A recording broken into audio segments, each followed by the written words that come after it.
Welcome to another installation walkthrough from Versatile High Performance Coatings. Today, we'll walk you through how to install our 4195 Direct-to-Concrete Pigmented Epoxy Primer. The concrete surface we are installing on has already been ground and prepped. Before you begin, make sure you have these sundries ready: can openers, a cordless drill and mixing paddle, spike shoes, an extension pole, a roller and frame, a magic trowel, and some rags. Lay them all out in your mixing station to ensure a smooth install. And don't skip your safety gear. Wear them throughout the entire install. Back at your mixing station, lay out the A and B components of 4195 Direct-to-Concrete Pigmented Epoxy Primer. For this demo, we're using the color Whisper Gray and adding a 41 series accelerator to speed up the cure time. Start by mixing the A component slowly to reincorporate any settled pigment. Then add the B component, scraping the bucket clean.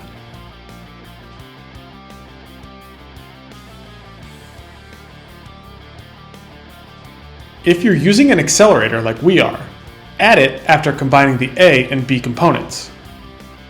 Mix for about 2 minutes at a steady speed, scraping the sides as you go.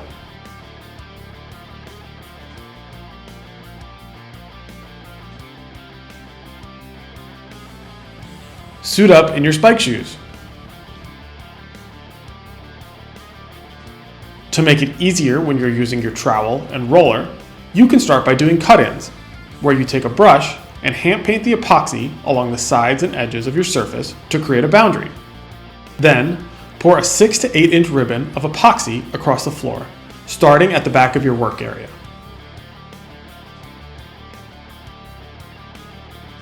You can spread it using a magic trowel or an 18 by 3/8 inch nap lint-free roller, whatever you're more comfortable with. We've opted to use the trowel.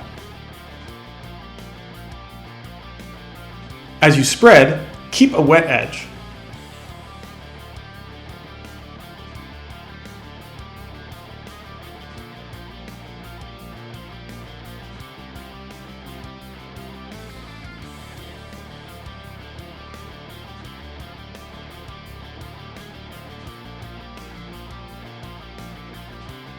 Mix,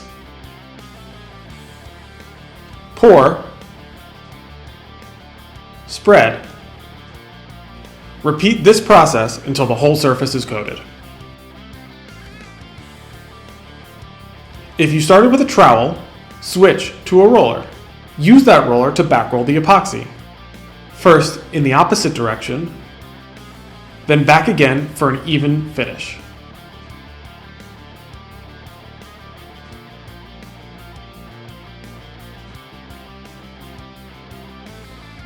And that's how you install our 4195 Direct-to-Concrete Epoxy Primer.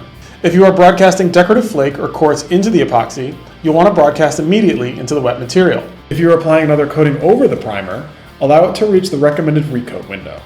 If that window has been exceeded, or if surface imperfections such as dust and debris are present, abrade the surface with 100 to 120 grit screens or sandpaper to promote intercoat adhesion before recoating. You can learn more by checking out the technical datasheet linked in the description and on our website.